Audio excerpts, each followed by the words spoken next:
इससे बड़ा कोई पाप नहीं हो सकता जो इस सदन में पिछली सरकार के द्वारा किया गया। और मैं ऑन रिकॉर्ड यहां कहना चाहता हूं, बहुत बड़ी बड़ी बातें बोली जा रही थी, मैं ये कहना चाहता हूं, आप कह रहे हैं कि अध्यक्ष स्वतंत्र होता है, अभी विपक्षी ने बोला होता है कागज पर, तुमने गुलाम बना के रखा था। ऑन रिकॉर्ड मैं इस सदन में कहना चाहता हूं, ये सदन की गरिमा को पुनर्स्थापित करने का काम आपके द्वारा किया जा रहा है अध्यक्ष महोदय।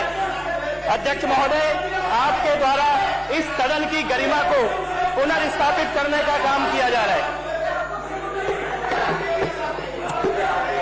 बैठिए, बोलने दीजिए, अभी मिलेगा मैडम को मौका, अभी एलओपी मैडम को मिलेगा मौका, वो बोलेंगी। अब बैठिए, बिल्कुल, लेकिन सच झूठ नहीं परोसने देंगे आपको। आप बोलिए, आपका काम करने का तरीका देश देख रहा है और ये एक ऐसा उदाहरण बनेगा जो पूरे देश को पता लगेगा कि किस तरह आप लोग काम करते हैं। चलिए, इस सदन में लोकतांत्रिक मर्यादाओं की धज्जियां पिछली सरकार के कार्यकाल में इसी सदन में उड़ाई गई हैं। इसी सदन का एक छोटा सा उदाहरण, ये सामने जो पत्रकार दीर्घा है और दर्शक दीर्घा है ना, इसको शीशों से बंद कर दिया गया था, जो इस आपके द्वारा खोला गया अध्यक्ष महोदय, ये लोकतंत्र की धज्जियां उड़ाई गई थी यहां पर। बेशर्मी का, मर्यादाओं को तोड़ने का ऐसा कोई कार्य बचा नहीं था इस सदन में। इसी सदन के अंदर महिलाओं की पिटाई से लेकर न जाने कितने कार्य किए गए और मीडिया को यहां से भगाने का पाप किया गया था पिछली सरकार के कार्यकाल में।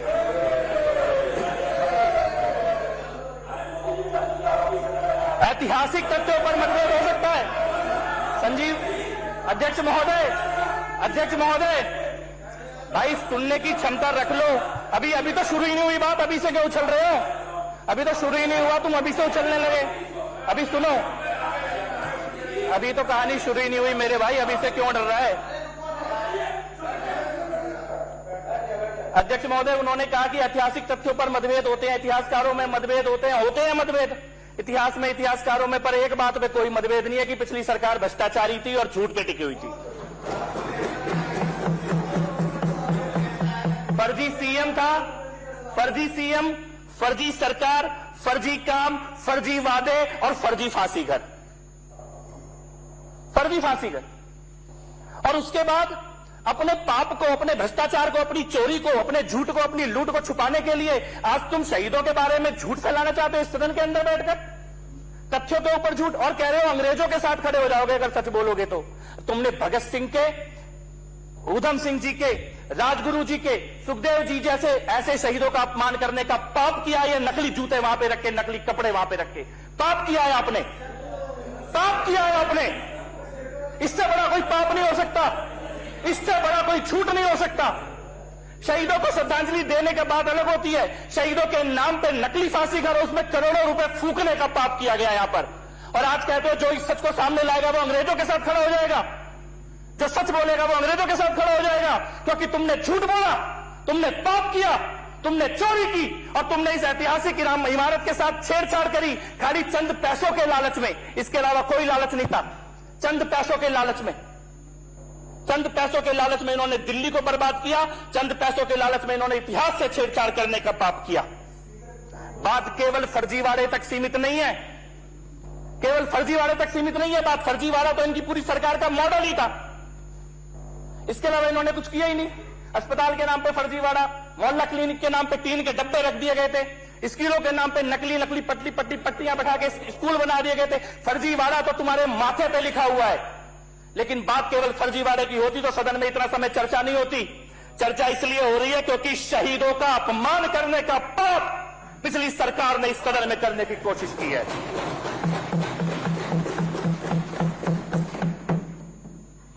शहीदों की आत्मा रोती होगी। शहीद आजम भगत सिंह की आत्मा, राजगुरु जी की आत्मा, सुखदेव जी की आत्मा, ऊधम सिंह जी की आत्मा रोती होगी कि उनकी शहादत को भ्रष्ट केजरीवाल जैसे लोगों ने अपनी राजनीतिक दुकानदारी, नौटंकी बनाने के लिए इस्तेमाल करने का पाप किया है। शहीदों की आत्मा रोती होगी। पूछते होंगे कि ऐसा दिन आ गया क्या आजाद भारत में कि एक भ्रष्टाचारी, शराब माफिया का दलाल जेल गया हुआ, भ्रष्टाचार के आरोप में आज भी दोबारा जेल जाने की तैयारी में जो भ्रष्टाचारी बैठा है, वो भ्रष्टाचारी आप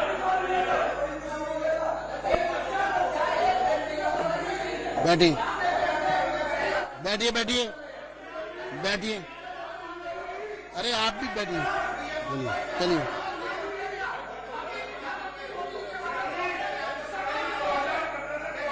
बैठिए बैठिए बैठिए बैठिए।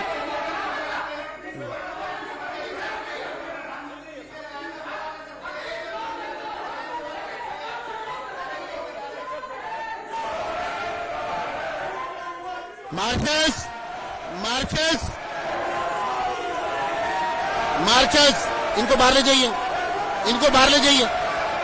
आतिशी जी को बाहर निकालिए, आतिशी को निकालिए बाहर।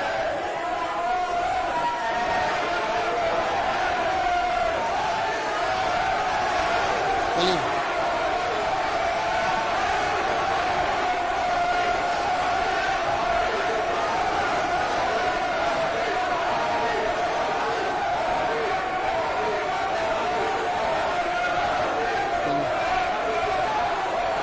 चलिए शुरू करिए। बैठिए बैठिए, बाकी बैठिए। ये 1 मिनट डालिए उनको, किसी को नहीं। चलिए शुरू करिए।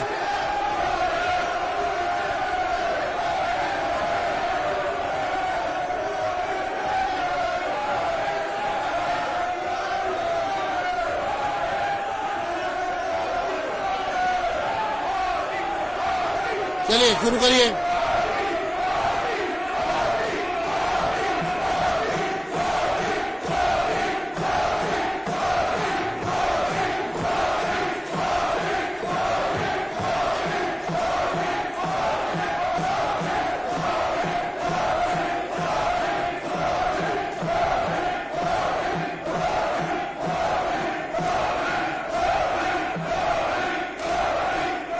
मैं माननीय सदस्यों का अनुरोध करूंगा, बैठिए।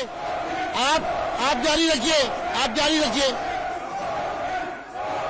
मार्शल्स प्रेम चौहान जी को बाहर ले जाइए। मार्शल्स जरनैल सिंह जी को बाहर ले जाइए। जरनैल सिंह और प्रेम चौहान को और कुलदीप कुमार को बाहर लेके जाइए। तीनों को बाहर ले जाइए। चलो ले जाओ।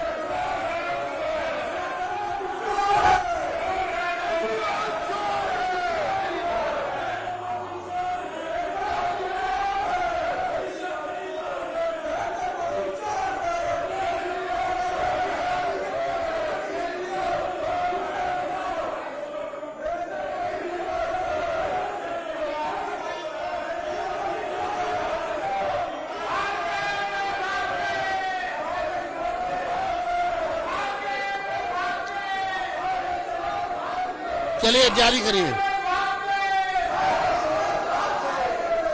शुरू करिए, शुरू करिए। आदरणीय अध्यक्ष महोदय,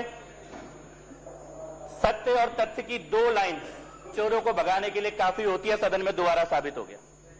केवल 2 ही, अभी तो तथ्य रखे ही गए थे और इनकी मजबूरी है कि ये चिल्लाएंगे, क्योंकि इनके आका जो यहां से भागकर पंजाब में बैठे हैं, उनकी याद चोरी की, लूट की, इतिहास से छेड़छाड़ की और शहीदों से अपमान करने के उनके पापों की पोल आपके माध्यम से इस सदन में उसका सत्य सामने आया। इनकी मजबूरी है, अगर ये यहां पे चिल्लाएंगे नहीं तो इनके आका इनको डांटेंगे, इनकी क्लास लगाएंगे। मैं आपको बधाई देना चाहता हूं और उस पूरी टीम को जो ये सच सामने लेके आई है।